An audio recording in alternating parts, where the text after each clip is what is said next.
When you configure DHCP, the primary component you work with is a DHCP scope. This scope contains all the IP information.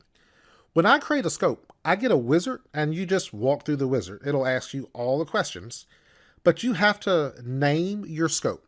Now, usually that's associated with a location, most common, because you can have multiple scopes on the same server. You can have multiple DHCP servers, so usually something user-friendly. The range of IP addresses. I'm going to define the start address and the end address, and all the addresses in between those will be issued out to our clients. We also have to define a subnet mask. Now, these three all say mandatory because you have to fill those in yourself. Everything else has like default value, so you have to go through these others here, but they will default. Exclusions. Now, by default, we don't have any exclusions, so you can just skip that if you want. But what an exclusion would be is a range of addresses that I do not want to hand out. Now, it could be one address. For example, if my scope starts at 10.11.25 and it ends at 10.11.200, but I know on the network that we use addresses that end with 100 to 105, I'm going to use those for some other purpose. So whatever the reason, I do not want DHCP to hand out those addresses. I can simply have an exclusion that says 10.11.100 through 10.11.105 will be excluded. They will never be handed out. So you could do just one address up to a range of addresses. And you could have multiple exclusions if required. But those are just addresses that are not going to be issued from your DHCP server. You can also build in a delay. Typically, you would build a delay if I wanted some type of fault tolerance in DHCP. If I have my DHCP server and all your clients get addresses from the DHCP server, you have some concerns about single point of failure. So the solution, have more than one DHCP server. So we'll call this DHCP-A and we'll call this DHCP-B. Both of these servers are configured with valid IP addresses. So maybe this one leases this range of addresses, 25 to 200. Maybe server A leases those addresses. Maybe server B leases 10.11.201 through 10.11.254.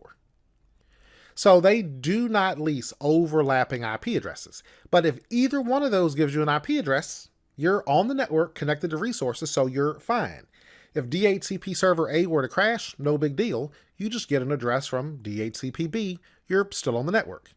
Well, if I want DHCP to be a backup server, meaning I really don't want you to lease addresses from this server. Maybe it's also a file server. I want you to lease addresses from DHCP-A. The only time I want you to lease an address from DHCP-B is if A does not respond because it's offline for whatever reason. Well, if I want to do that, I can simply, when I create the scope, I can define a delay.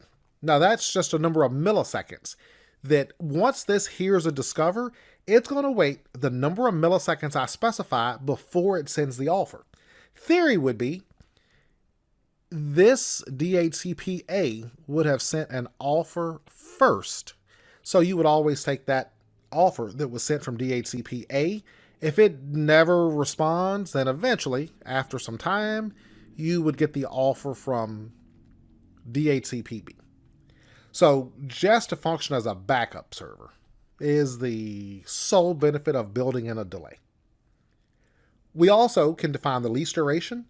Now, the default is 8 days. You can set it to whatever you like. Many environments will set it to be less than that. That is just nothing but the amount of time that says when DHCP leases you an IP address, it will hold on to it for that number of days. So if you show up Monday morning and connect to the network, I give you an address, you leave at lunchtime Monday and you are never going to return to this office. Does not matter. For the next 8 days, DHCP is going to say, I'm holding this lease for this computer. I'm not going to give it to anyone else. The only concern there, You want to make sure your lease duration is not so long that you would exceed the number of computers on the network. Quick story. I had a client, I don't know why, but whoever set it up, they were actually using a Linksys router. It was a very small network, and they were just trying to modernize the network. But on their Linksys router that was running DHCP, and works like a Windows DHCP server basically, they had a 90-day lease.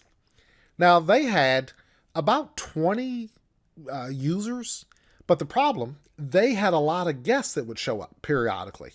Other devices like smartphones would get connected to the network. So their problem, even though they had a small number of users on the network, anytime it leased an address, it would say, I'm going to hold this address for you for the next 90 days. The problem ended up being they had so many devices connect to the network within a 90-day period that they exhausted all the IP addresses that DHCP could assign. Now, never at one time did they exceed the number of devices on the network, but DHCP would just say, hey, I'm still holding this address for this computer from 75 days ago. I have to hold it until day 90, so I can't give you this address. Simple solution. Go to that device and just shorten the lease duration. Completely solve that problem. Have no idea why anyone would set it to 90 to begin with. Can cause that problem. Now, we also have options. Options would be additional information that you want to be leased. For example, I want you to have a default gateway assigned. Well, when we went to the IP address range here, all I assigned was the start address and the end IP address. But I also want you to have a default gateway so you can connect to the network. I want you to have a DNS server so you have name resolution. Well, that would be option 3, the default gateway. DNS servers would be option 6. I also typically will define a domain name, option 15.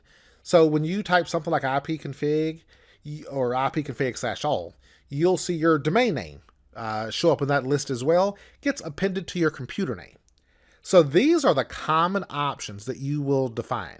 Now, there are dozens of options that show up, but most have very specific purposes. But these you're going to have in every environment.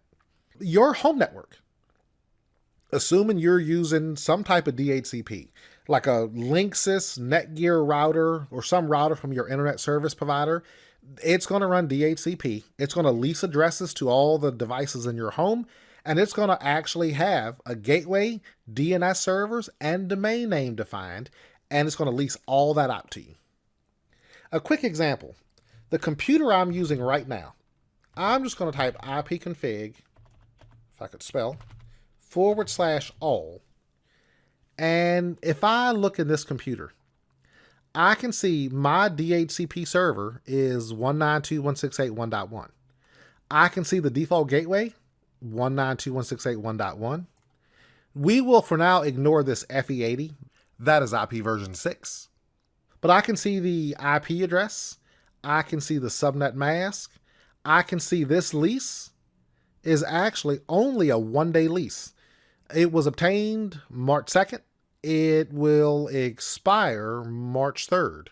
So when that hits 50%, it's going to automatically renew.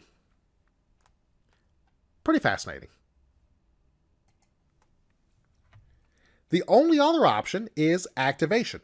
Once I create a scope in DHCP, I can activate the scope.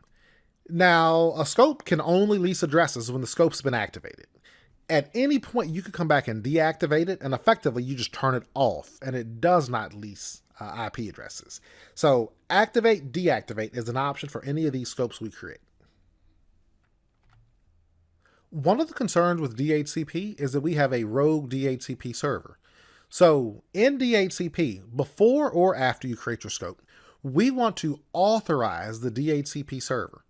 When you authorize a server, what it actually does is communicate with Active Directory domain services, and it adds itself to an authorized list.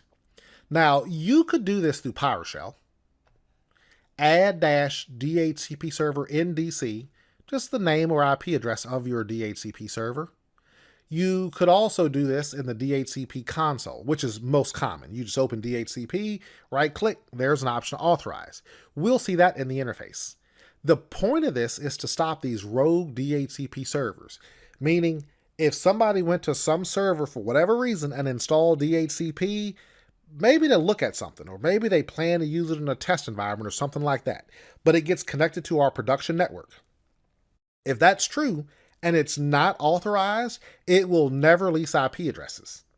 Also, an interesting fact, if you have a standalone server, meaning it's in a workgroup, not even joined to the domain, but you configure DHCP on it, it will not lease IP addresses if it detects another DHCP server and that DHCP server is authorized. So if you're on a network without a DHCP server, like a home network or something, and you just install Windows Server, configure DHCP, works great. If you have an Active Directory domain and an authorized DHCP server, your standalone will assume it's a rogue DHCP server and will never lease addresses, and there's nothing you can do about it other than join it to the domain and authorize it. Now, this only applies to Windows DHCP servers. If you have a non-Windows DHCP, like some type of router, access points can also run DHCP. Even some switches, like enterprise switches like Cisco, can run DHCP.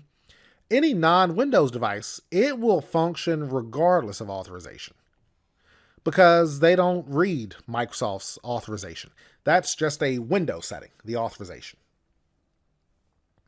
But let's take a look at creating a scope and authorizing our servers in DHCP.